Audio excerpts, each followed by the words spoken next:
Hi, everyone. Welcome.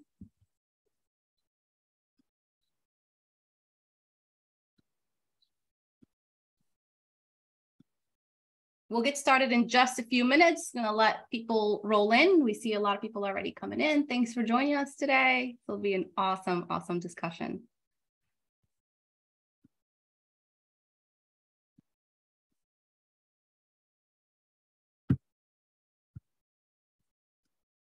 I forgot to bring my cue music to this while we were waiting. I can put some music on my iPhone if you'd like. I've done that before, and that was actually.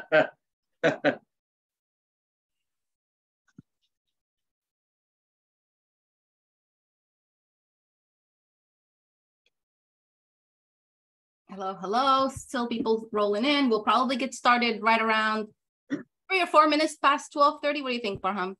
Yeah, probably give them a couple minutes to come from their last meetings. Yeah. If they're anyone like me, I'm always Natasha can validate. I'm always unfortunately a couple minutes late. So back to back. Need a glass of water, one quick coffee, a quick bathroom break, all of that. So we'll start in a little bit. The world that we live in.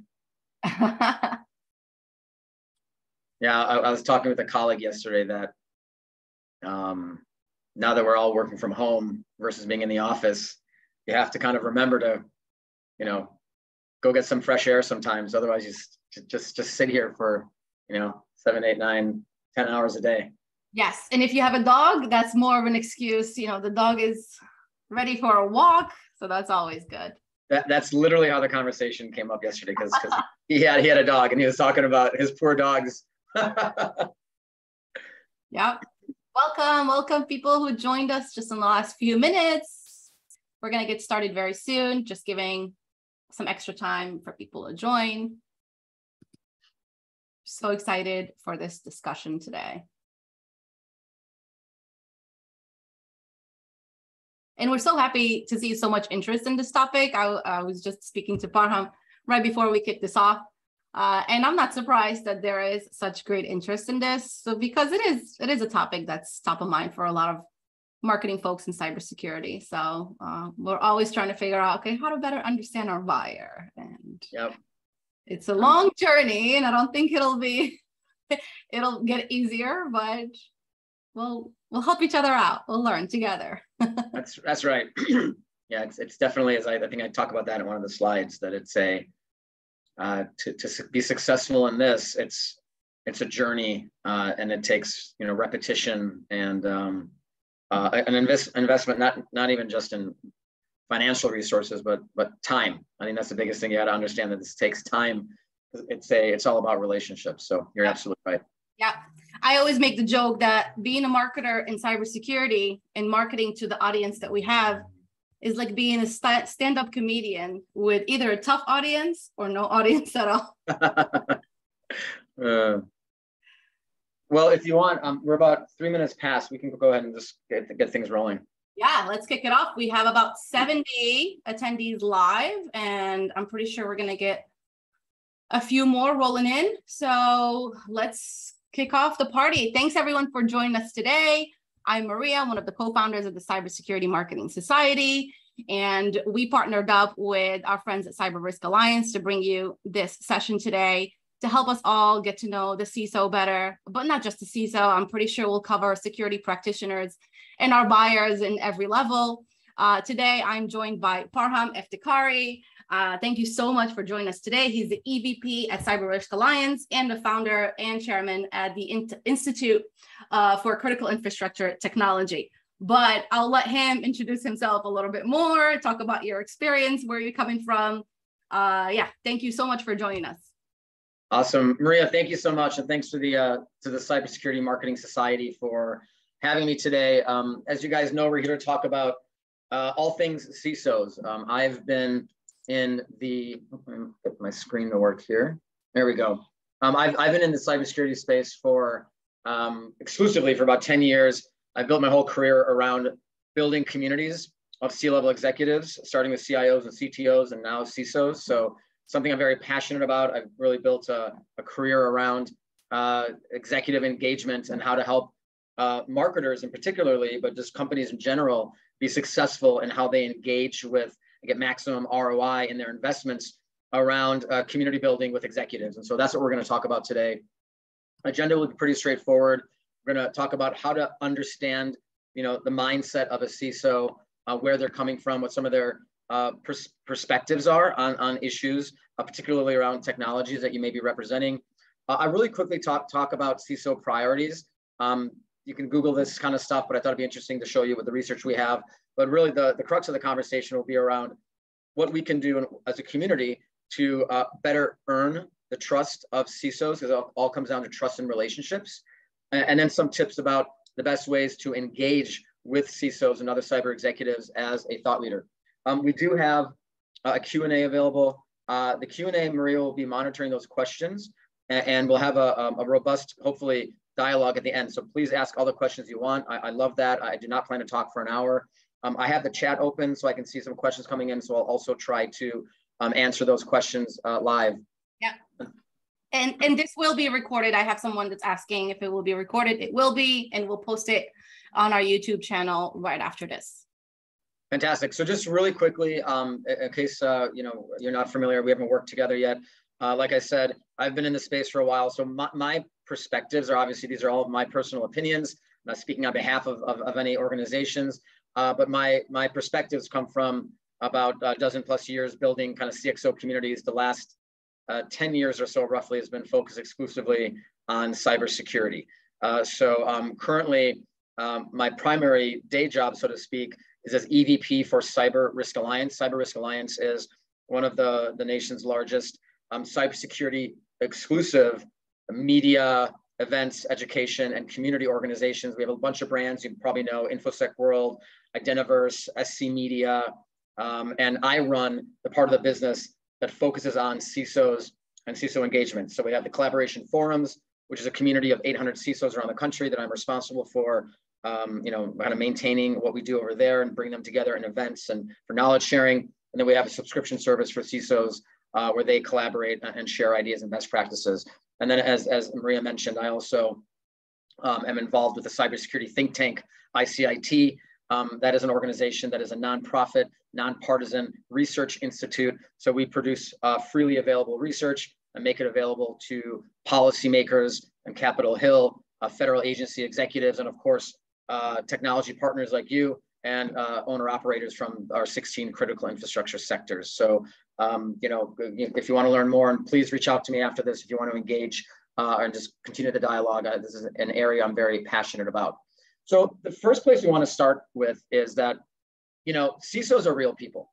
The reason I start with this whenever I have this conversation is because oftentimes, particularly with organizations that want to get in front of the buyer, in this case, the CISO, we talk about them as if they're objects. And we forget that they have families, they have pressures from their jobs, they have time constraints, they have personal lives, they have interests. They're not just a buyer. And I don't mean to imply that any of you or your colleagues, your organizations are dismissive of that fact.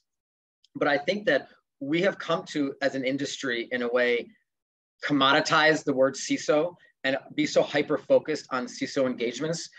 We forget that they're humans with feelings and with personalities. And I think personally, one of the keys to successfully engaging with the C-suite in general, whether it's a CISO or any other executive, is to humanize them and remember that they are people just like you and I, not just a buyer, not just one of your top 100 key accounts you're trying to get in front of. And that mindset and that mentality needs to flow throughout all the engagements that you have, particularly when you want to earn that trust. These folks are getting pummeled with content and invitations for events and requests for time all day, every day. And they can sniff out disingenuousness a mile away. And it is critical that everything you're doing is grounded in a genuine desire. Of course, we all have a P&L, and we all have numbers to make, but you have to make sure that the engagement is really done from a position of genuine interest to make their lives as a person easier and to make them more successful in what they're trying to accomplish as a person who happens to be a CISO. So it's just something that seems like an obvious comment to make, but I think it's important to remind ourselves of this as we have this conversation. With regards to understanding CISOs, as I mentioned earlier, I spend a lot of time in different formats with CISOs. And when we talk about CISO, I think it's really important to remember very few organizations as a percentage actually have a CISO role. When we talk about CISO, it really means who's the most senior person within the organization that is responsible for cybersecurity. Most companies do not have CISOs. I work with, there are companies who have $1 billion plus with a B in revenue who do not have a CISO. They have VPs of security. They have directors of security. The CIO technically kind of wears the CISO hat and just delegates it to somebody underneath him or her. And so just as we're talking about this, remember, we use CISO generically. Don't get so hung up on the word itself. I think ultimately what marketers are looking to do in order to engage with their potential buyers is find the right decision maker. I think we generalize it as a CISO, but it's the CISO, and we'll talk about later. They are increasingly relying on people a little bit down the org chart to make decisions on their behalf and influence those decisions. When you think about a CISO and the top cyber executive, marketers I've found oftentimes are obviously coming to the conversation thinking about their technology. I'm assuming most of you guys on this call are technologists representing technology companies.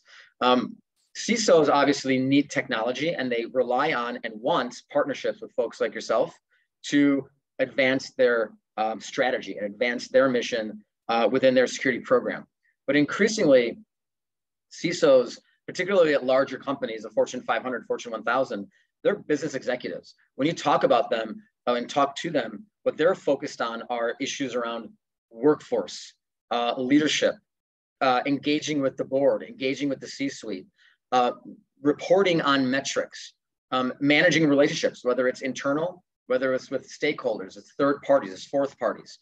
And so it's really important that as you go to conversations, as you're building your strategies to work with CISOs, when you think about the type of content that will interest them, it's not exclusively about the technology itself, but how that technology that you offer or the technologies that you offer will ultimately allow them to achieve the business mission that they have, because they're business leaders who have business KPIs to bring to the board and to their leadership, along with the fact that they need to be responsible for the technical blocking and tackling and technical, non-technical controls that go into building a security program. The other kind of main takeaway is every CISO has preferred vendors that they will endorse. I think that the most successful partnerships I've seen between organizations and the CISO community is when a cybersecurity company can actually lean into one or multiple of its customers and have them tell the story. As we'll talk about in a little bit, and I talk about here on this slide, some of the most trusted content, and I think the most trusted content in the CISO space and in the cyberspace is when CISOs are learning and hearing from other CISOs.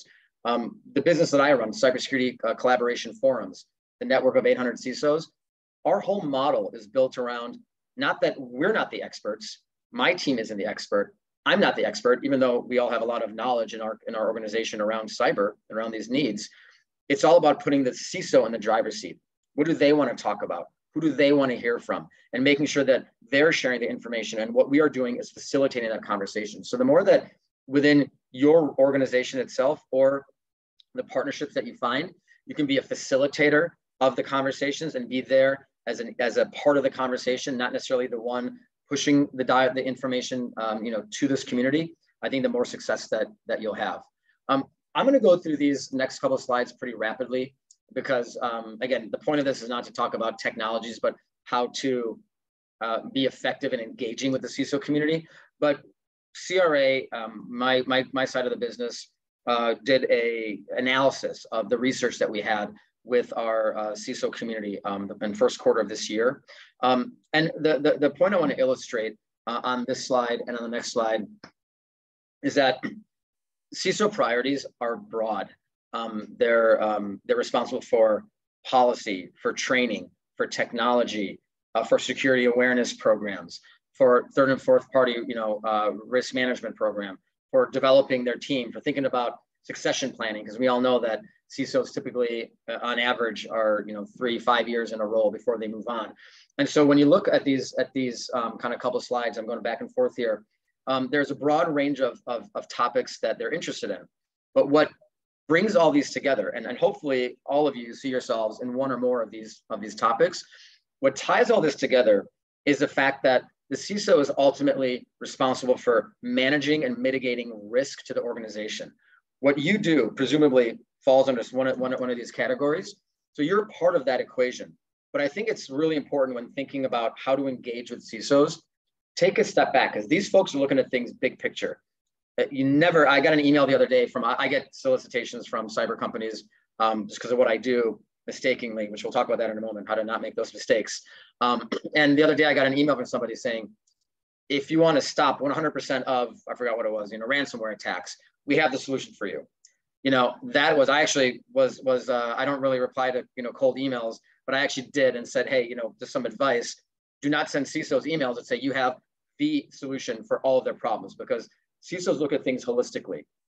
And again, it's not to speak that you shouldn't be confident in what your service does or what your solution does, but be very thoughtful in how it is that you're presenting that to the market in your the subject lines of emails, in the way in which you write abstracts for webinars, in the way in which you're writing collateral.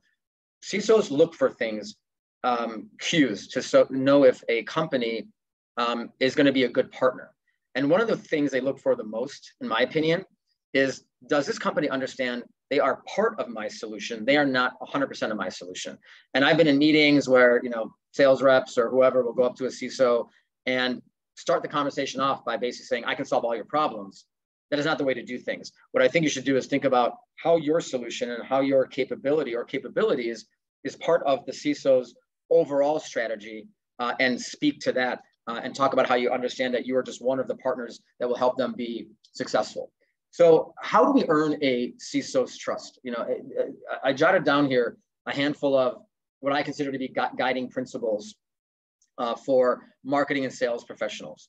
And these are things that I impress on my team, and I impress on the technology partners we have. And candidly, running a business that is exclusively focused on CISO engagements, we are actually very selective on the partners we bring on board, because if you bring a partner on board who doesn't understand the principles of how to work with CISOs, it'll actually degrade the quality of the experience for the CISO and the other tech partners there. So these are the things that not only am I recommending for you, but I use internally to set the values and some of the policies and guardrails that we have at the organizations that I'm responsible for to engage with executives.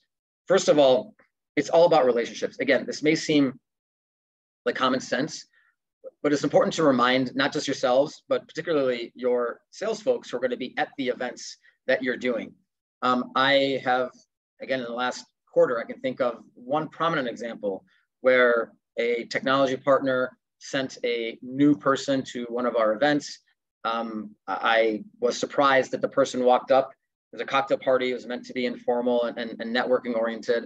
And the person walked up and said, hey, nice to meet you. My name is Param. My company does this. Is that something that you're interested in? I swear to God, it sounds like I'm doing a bad role-playing exercise, but that's how it started. And this poor CISO is a very nice woman who kind of played along for a bit, but I can guarantee you that that company is not going to get any business from that executive, because they didn't start with, how's your day? Going back to the fact that the CISO is a person, right? It's all about building a relationship. Your solutions will come later. Think of it in your own world. You have needs as marketing executives, marketing professionals. You have certain vendors that you go to. If you have 3 vendors that offer essentially the same thing, you're going to go to the one that you like the most, that you know the best, that you feel actually cares about you as a person, and it's not just after the money that you can spend. That's the same with these CISO executives. And I think I see it a lot, especially with younger, with sales professionals with less experience. They get kind of starstruck.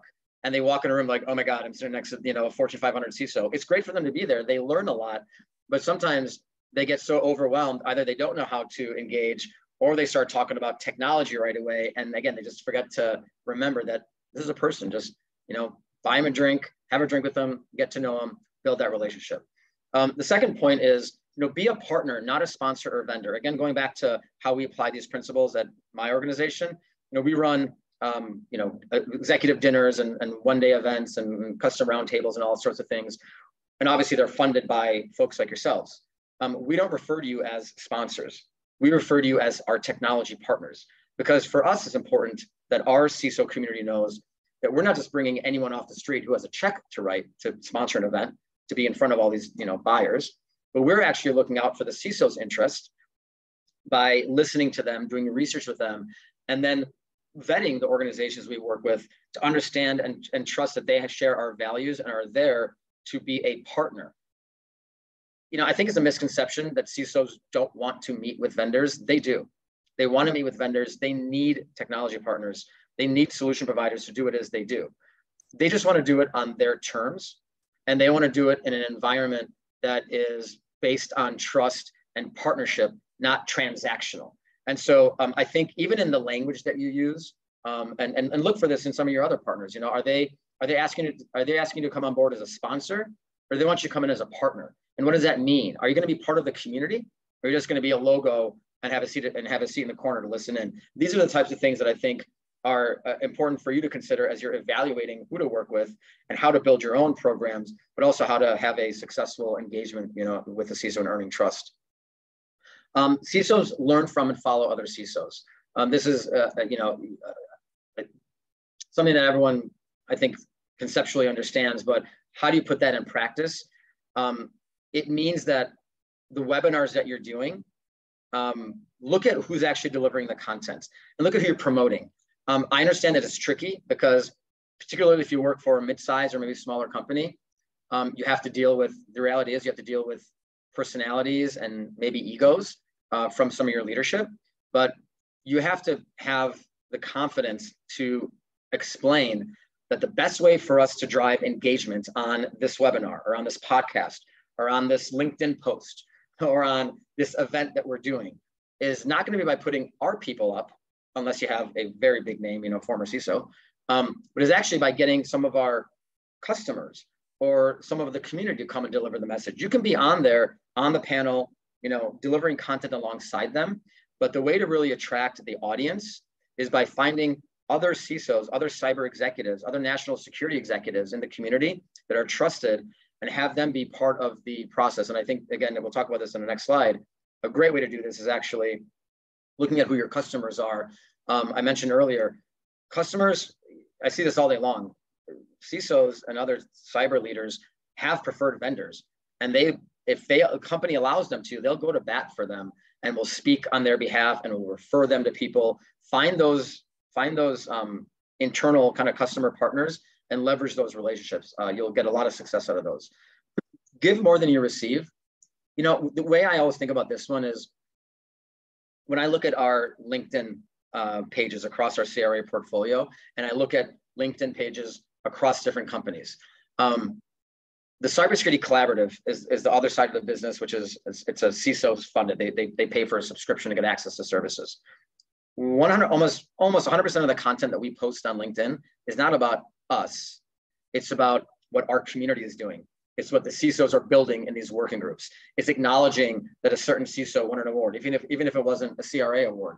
It's saying that, hey, a CISO was mentioned in this article talking about the latest breach.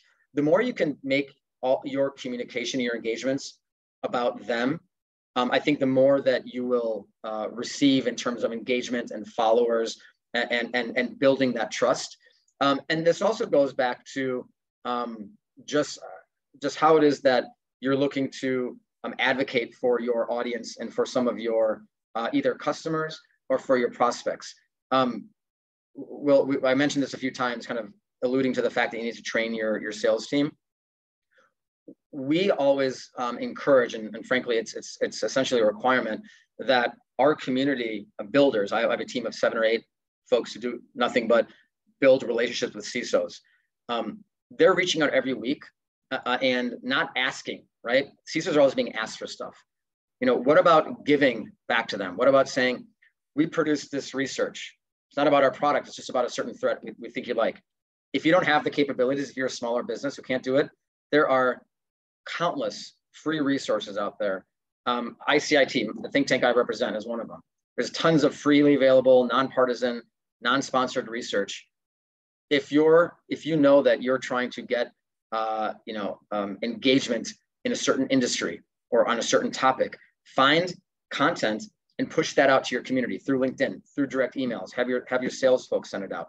As soon as CISOs and these folks you're trying to engage with understand that, wow, this person, when this goes into my next point of knowing your customer, they know me, they know what my priorities are, they know what my needs are, and they're not just trying to sell me their solution, they're actually interested in helping me, and they're pointing out all sorts of things that are unrelated to them that frankly they get no benefit from, but they want me to be aware of it. These are the ways in which you can build trust. It takes organization, it takes discipline to do this regularly. It also takes a different mindset, because if you go to it, and some of you may look at this, go to your LinkedIn page and see what it is that you're promoting. If it's only your own events and your own webinars, your own content, you may want to take a step back and say, how can I incorporate other third-party information and push that information out? So it's not just about us, but it's about the community. And there's nothing wrong with promoting yourself. My organization, my teams promote our events and our content all the time, but we're always trying to find ways to do a better job at promoting the community itself, and not just what we do. And the last one on here, maybe a little bit controversial, but I think it's the reality. And going back to remembering that the CISO is a person, speak to their ego. I mean, I'll be the first to admit that when I get an email from somebody that clearly has researched me, knows some of the things that I've done, and has acknowledged them, and maybe even given me a compliment or two, I read that email a little bit more carefully than when it's just a canned email that may or may not even have my gender right, because Parham, sometimes people don't know if it's a guy or a girl, and it's clear that they took no interest in me whatsoever. Everyone has an ego, and this ego is not a negative thing. I'm a confident person, I'd like to think, and when somebody can tap into that and speak to my ego, I'm probably going to respond more. I think if all you can reflect, you'll probably do the same thing.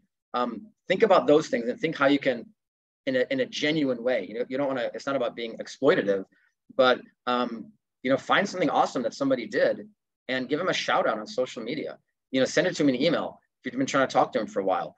That'll go a long way in showing them that, again, the customer, that you're wanting to promote them, not just yourself, and it also make them feel good. And like I said, who are you going to call when you have a need? Of 3 similar vendors, it's probably the one that makes you feel the best and you have the best relationship with. Now, becoming a trusted advisor, I think we've been, sorry, let me take a step back. When we think about how to become a trusted advisor, the word kind of thought leadership comes up a lot. I'm in the thought leadership business, right? This is what I've done for a long time. I've built everything from 1 or 2 engagement programs to multi-year 7-figure thought leadership engagements where an organization wants to essentially own a topic and own a conversation. And I know that resources are limited. Prices seem to be going up from a lot of organizations that are asking you to sponsor their dinners and their events and whatnot. So you really have to think about what is the best way to maximize the investments that you're making, in this case, related to CISOs. The first thing that I would consider you to look at when you're choosing who to spend your resources with is partnering with CISO community builders. Full disclosure, this is something that we do. So I want to be, I want to keep this conversation objective. It's not about what we do. But when I look at the market, there's a couple of folks that, Evanta is one of them, right? Cybersecurity Collaboration Forums is one of them. Ask the organizations how they're building relationships. How are they investing in community building? I can tell you what we do, that we have one person that's responsible for no more than 2 cities, and that's all they do is build relationships. That's a lot of investment. Other companies might say, yeah, we have one person that covers 16 markets. Not to say that they cannot pull together a great event and bring executives together, but you have to ask yourselves, what am I trying to accomplish? Am I trying to get involved in these local communities? And if so, who is doing, from your perspective, the best job at building relationships. Because when you start to sponsor events from third parties, you're essentially trying to capitalize on the goodwill and the trust in a relationship that those third parties have. And so there's a big difference between events and communities. There's great events out there that will give you great ROI. I'm not suggesting not doing that, but when it comes to CISO engagements, it's really about the community building, and I would encourage you to do that. And if you're at the scale, or if you're trying to build your own CISO program within your organization, again, think about it in the form of community building. That's really what you're trying to do, is bringing this community together that wants to learn from one another and trusts one another, and is really looking for facilitators to make this happen. Some facilitators exist, like our company, and sometimes you can be the facilitator yourself. It just depends on how much resources you have and what your strategy is, to do it yourself or to outsource it to trusted partners that you work with. Hey, Parham, sorry to interrupt. I just wanted to remind people that we have a good chunk of this 1 hour that's going to be dedicated solely to Q&A, which I think you're going to start soon. So just start adding your questions now, and we'll get to them in the order they come in. Don't wait until the Q&A starts. You can start right now. Thank you, Maria. Yeah, absolutely. And actually, I think we just have one more slide after this, and we'll have about 25 minutes or so for Q&A. So yeah, please send in your questions. Thank you. The second point is that, remember, CISOs aren't the only decision maker. This is one of the most important things, if you take away anything from this meeting, is that a lot of folks, we're just hyper focused and obsessed with the word CISO, and that's all we want to get in front of. And so when you look at, lead gens, the lead lists that come in, remember, not everyone is a CISO, the title, but also when you talk to the top cyber executive, oftentimes, particularly in larger organizations, they are empowering their deputies or their VPs or directors, however they're structured, to actually be making the recommendation.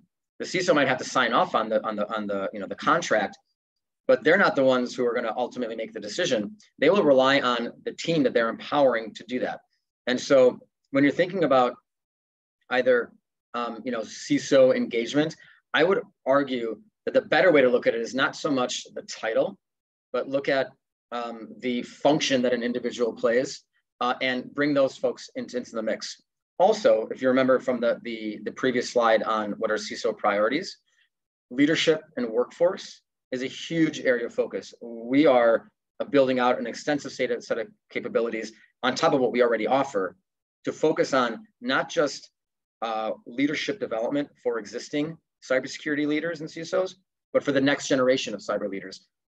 Almost every CISO that I talk to, one of the things they talk about is, I'm gonna be gone soon, right? I'm gonna either take another job, maybe I'm gonna retire, I'll start my own consultancy.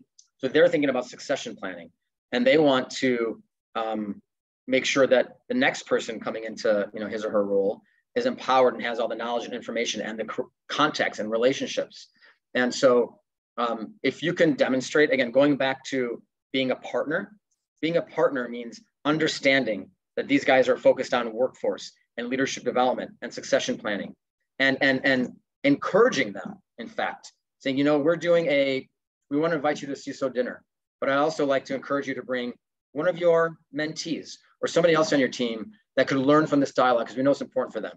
I know that in the marketer's mind, and this is not a criticism, I've worked with this community for a long time, you just want to see a list of 20 CISOs. Of course you do, and of course that's what the end game is from a kind of lead gen perspective, because they make the decision. But you have to balance that with, how can I be a good partner? And being a good partner and building that trust means thinking a little bit creatively about how to create experiences that not only meet your needs of building relationships and talking about the issues you want to talk about, but meets the other needs of the CISO that are not technology focused, but more management and workforce focused. Case studies and board discussions, I think, are gold. Going back to what I said earlier, bring your clients to talk about what it is you're doing alongside them, whether it's in written format, in a video, in a dinner, in a private roundtable. It's always the best way to go. I think that's fantastic content. Intimate opportunities, I think we all know this. I can skip this, but it'd be irresponsible not to say that the best formats are the ones where You can have intimate dialogue and frankly, focus on the relationship piece, not the, not the tech piece.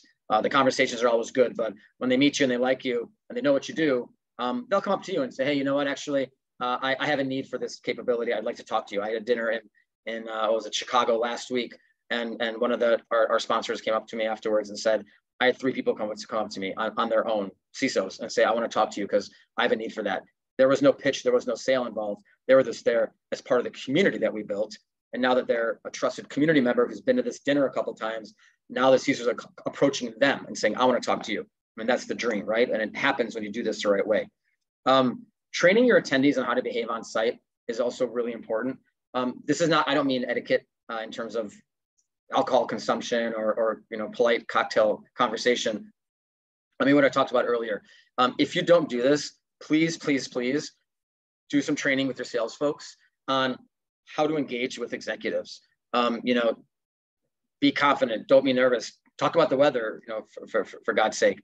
But I've seen so much time and time again, either they talk about the wrong things, or on the flip side, the sales reps are there. You spent $15,000 on a dinner, and they're actually in a corner talking to each other or talking to the other sales reps in the room. And I scratch my head saying, what are you doing? Your company has paid all this money to be here, and you're in a room with all these incredible, decision makers, and you're not taking advantage of it. So please take time to train your company's attendees on what to do and what not to do to get the ROI you want. Don't assume that they know, because a lot of times I've noticed that they actually don't know how to maximize their time with these folks. The last thing, I want to make sure I get time to Q&A. The other really important thing here is how to engage with the leads afterwards. So first of all, please do not, a lot of companies, we actually do not allow it. We say that it has to be white glove, kind of personal follow-ups, but do not give CISO lead lists to SDRs to start sending out mass emails. That is the quickest way when you've invested, again, when you're sophisticated enough to know how to engage with CISOs, and then you make the investment in a great community to engage with that CISO. And the CISO is like, oh, I know these guys, they're one of our partners because we're part of this community and they're supporting our mission and our goals. And then a week later, a call center, or an SDR sends them a canned email, says, would you like to set up 30 minutes to talk about, no, they don't, no, they won't. And they'll remember that you sent it to them. So please make sure that you treat those leads carefully. I'm not to say you can't invite them to webinars or can't invite them to content, but be thoughtful in how you do it, and make sure the quality of the engagement is there. And on that note, start to track the ROI on the leads that come in. Oftentimes there's a disconnect between the sales teams and marketing, because marketing is saying, look, I'm being asked to demonstrate quantitatively the ROI in these events. And our CRM is not doing that. I can't see that the money I spent led to any deals. And the salesperson is like, but it did.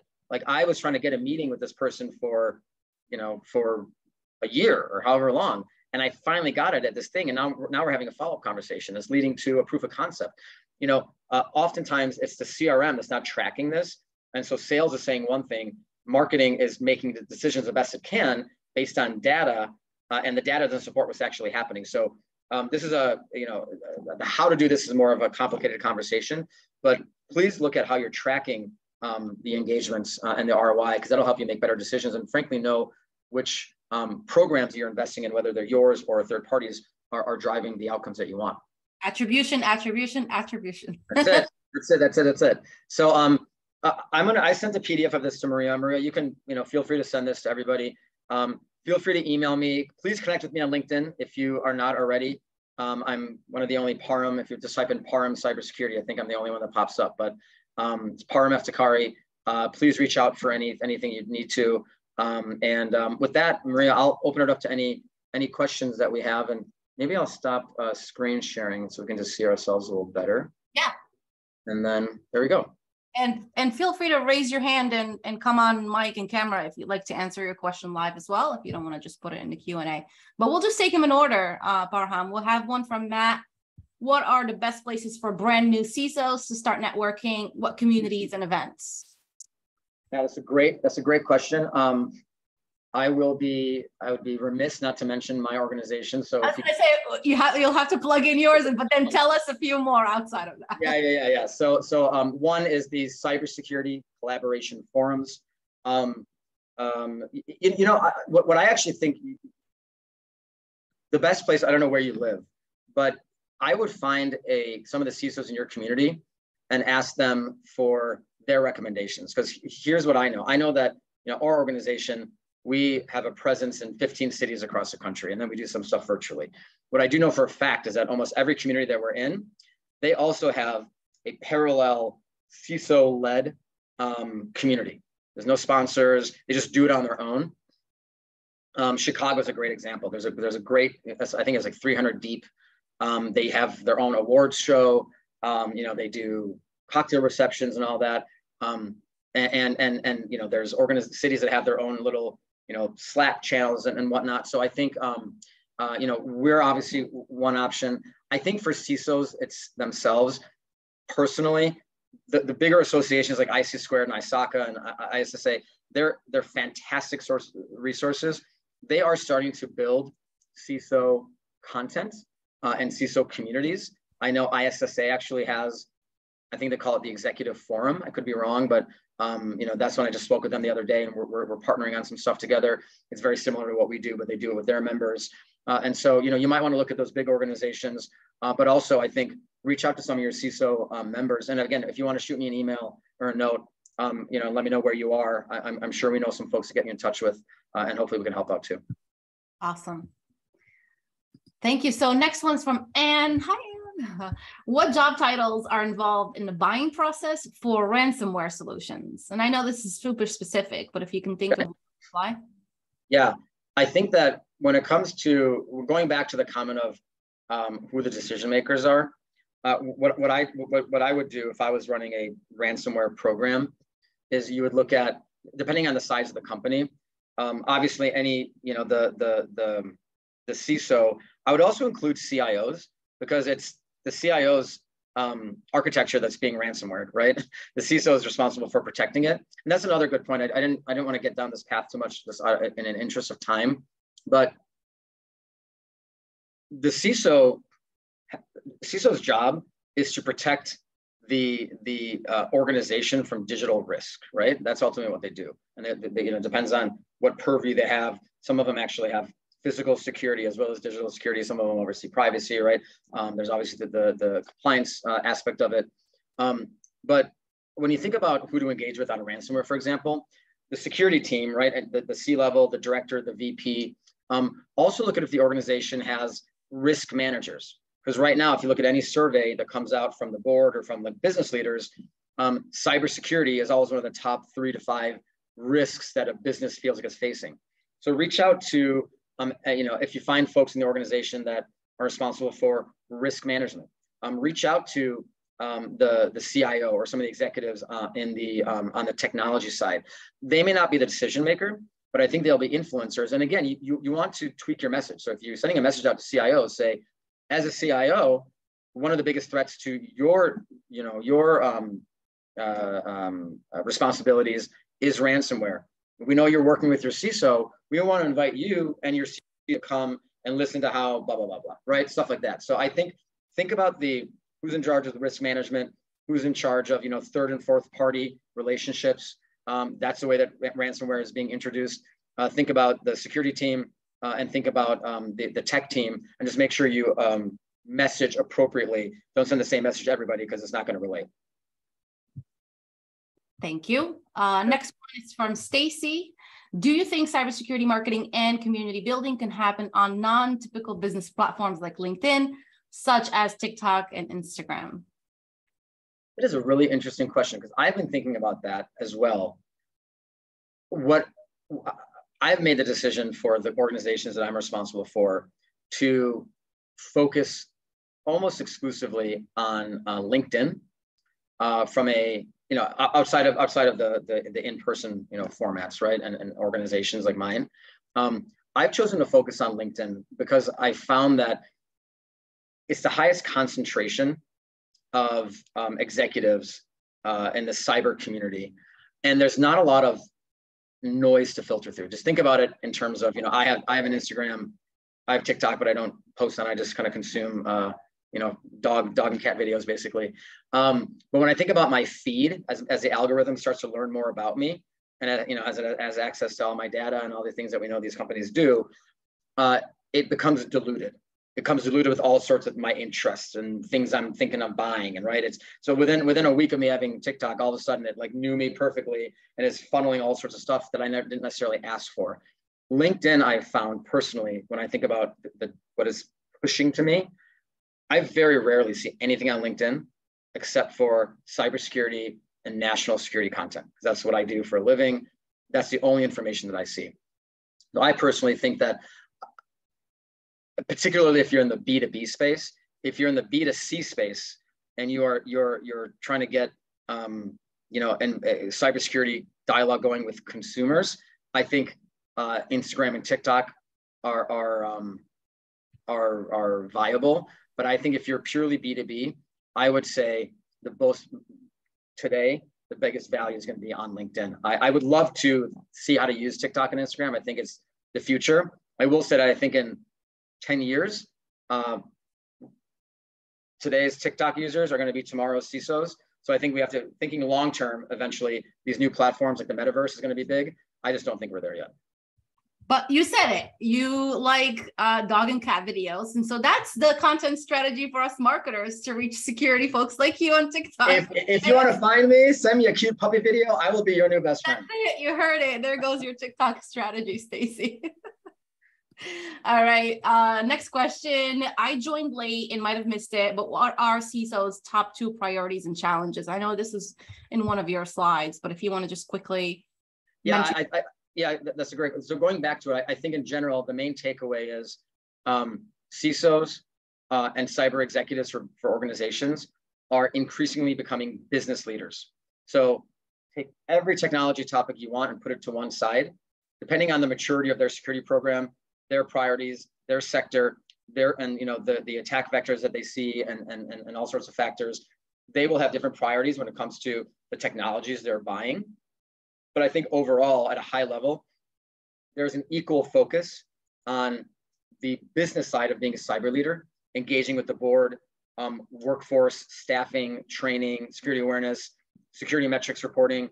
That is kind of equal to the technical and non-technical controls that they have to put in place through vendors and partners like yourself.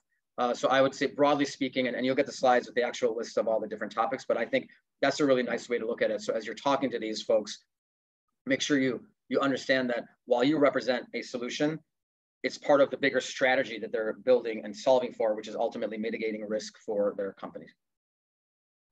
Cool. Yeah, and we'll send over the slides and you'll have all of those. Cool. Next one is, are we mainly talking about large enterprises? What are your thoughts on offering cybersecurity to SMBs? Who do we talk to there? That's a good one. Yeah. Good question.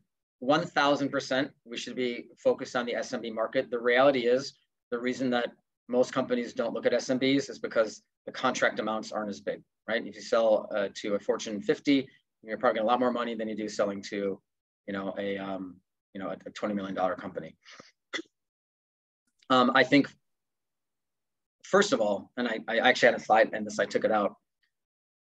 All of us, all of you, are in the national security business. If you work for a cybersecurity company, you're involved in national security, because what China and Russia and our other nation state adversaries are trying to do and are doing in attempts to degrade our position as a global leader and essentially, you know, promote themselves as greater, you know, superpowers on the global stage, is to exploit the digital vulnerabilities that we have.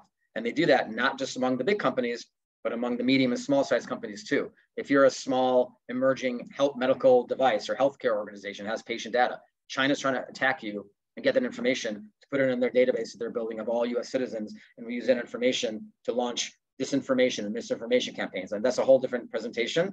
But SMBs is one of the biggest and most, I should say, it's one of the largest, but also most overlooked communities that is being exploited for, you know, counterintelligence and national security purposes. So for that reason alone, out of sense of duty and the administration, many administrations have talked about this. We take a whole of nation approach to security. You know, we're a democratic society. The government does not government provides certain amount of regulations, but The private sector is private. The government doesn't own our energy sector, our healthcare sector, our financial sector. Private companies do. It's up to them to prioritize security and keep our data and our trade secrets and our IP and our citizens' information safe. And the same thing goes for small businesses. So clearly it's a passionate area of mine. I didn't mean to go on a tangent. So part 2 of this webinar coming up in a couple of months. So, but the short answer is please focus on SMBs. They need your help. I think the way to do this, one of the great resources is actually the government.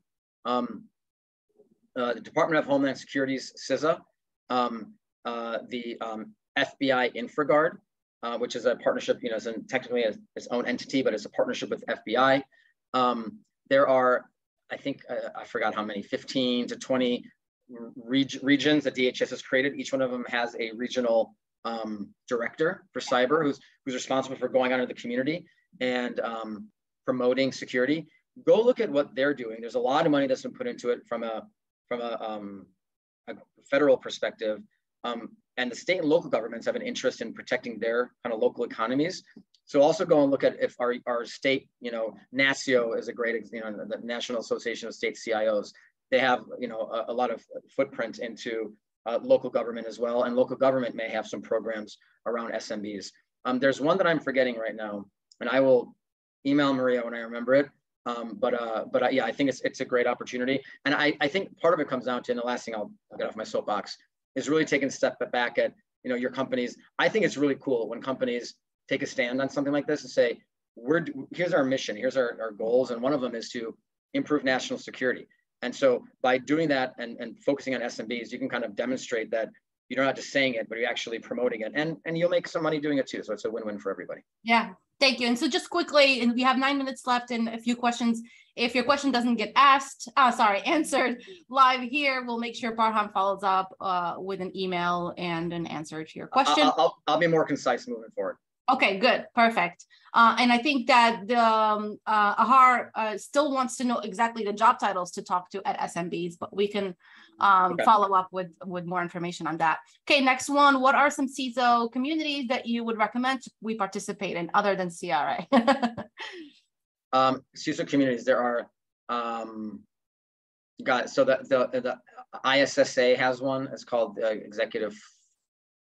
Look up, go to ISSA's site. I know they have one. IC Squared, I know they have a CISO community that they're building. There's a local one, Cybersecurity Executive Network. They do breakfasts at law firms that are very highly regarded. That's another good one, and they operate in a lot of cities actually. So they do quite a few cities. That's another good one. And I would actually, again, I go back to it. If you're on LinkedIn, if you're a CISO, or if you're on LinkedIn, ask where are you guys spending your time? What are you guys focused on? I think, but those are some good big places to start.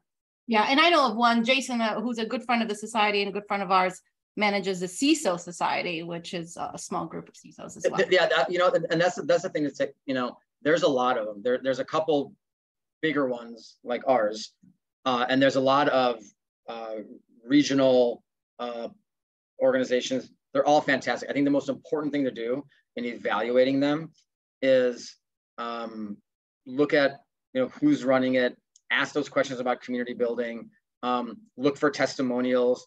Do they have, I mean, it's little things like videos, testimonials, photos of their events. You can just tell a lot by, and it's not about having the most flashy web. I certainly don't have the most flashy website of the folks doing this. So it's not about how much money they're spending on marketing, but just get a sense for the relationship they have with the community itself. I think that's the biggest success of whether that's a good investment for you or not.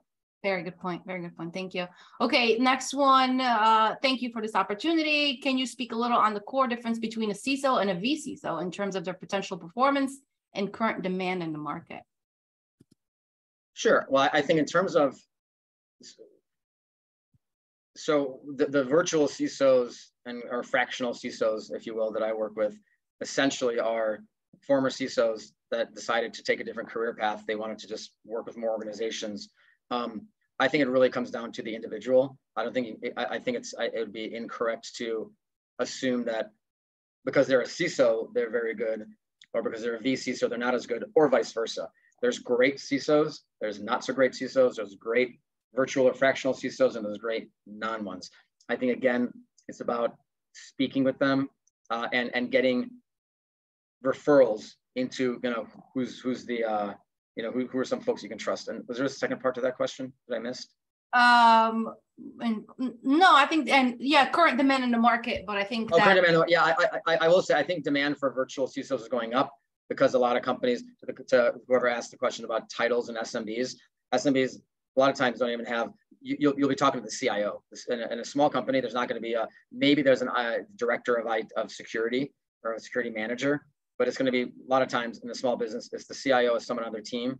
One of the hats they wear is security. So that's why they'll hire virtual CISOs to come in and implement some programs or get a certain number of hours a week. That's why you see now cyber experts being put on advisory boards and things. They can tap into that expertise as well. Yes, that is definitely a nice to have. Okay, Anastasia is going to start launching a series of CISO dinners. They're a very small startup. So she wants to know, what can I offer in return? So she wants to, hold on, let me just read the question as it was written, because it was very well written. We're a very small startup with a few customers, so I need to bring external speakers to our panel discussion. I'll be reaching out to CISOs on LinkedIn. What can I offer in return? How do I formulate the ask, and how do I find the right CISO? My recommendation is, if you don't have those relationships, I would find somebody within your organization. If you have some customers who are CISOs, I think the fastest way to success is having them make the ask, right? Again, this is about CISO to CISO. So I would actually recommend that you have one of your CISO customers say, hey, you know what, we want to start doing a dinner to bring you and your peers together to talk about whatever it is that you do. Do you have anyone that you want to invite? And then ask them and say, oh, would you mind if I CC you on the email? Like, do stuff like that. LinkedIn, these guys get a lot and get a lot of LinkedIn outreach. And I've been told, we've asked this direction flat out. I don't know if a direct email on LinkedIn, you might get some information, but if you can tap into your CISO network to build that community for you, I think you'll have a faster, accelerated path to your desired outcome. There you go. And what can they offer in return? Is there usually like other than the dinner and an opportunity to network with their peers, is there something else that you can offer? Honestly, I think that, look, these folks are, if you're talking about gifts and all that, they're not going to show up for, wine and things like that. They get that stuff all over the place. And if you're a small startup, you're not going to outdo what a $500 million company does when they rent out a racetrack, right? So you're not going to be able to compete on that. I think it will come down to the quality of the people and the quality of the conversation that you create. I think that's the best thing you can focus on. Well said. Love that. Okay, next one from Jenna. CISOs are increasingly finding themselves in the boardroom for good reason. CyberRisk is finally getting the attention of C-suite stakeholders and investors. How can we as vendors or marketers help CISOs navigate this process as partners? That is a very astute question. Boardroom engagement and everything around executive engagement is one of the top issues that we're talking about. The other side of my business, where it's CISO to CISO only, there's no sponsorships involved. I think what you can do is, if you can find ways to, again, we're talking about building communities. If you can find ways to get involved in that discussion, whether through your own content or finding organizations who are focused on that and creating, dinners or whatnot, where CISOs come together to talk about those issues, why not ask your CISO how they engage with the board and do a webinar on best practices. We actually had a session. If you take this topic, you're going to have to give us credit for it. But there's a topic in one of our recent events that called, the CISO came up with this title, "Your Board Presentation Sucks and How to Fix It."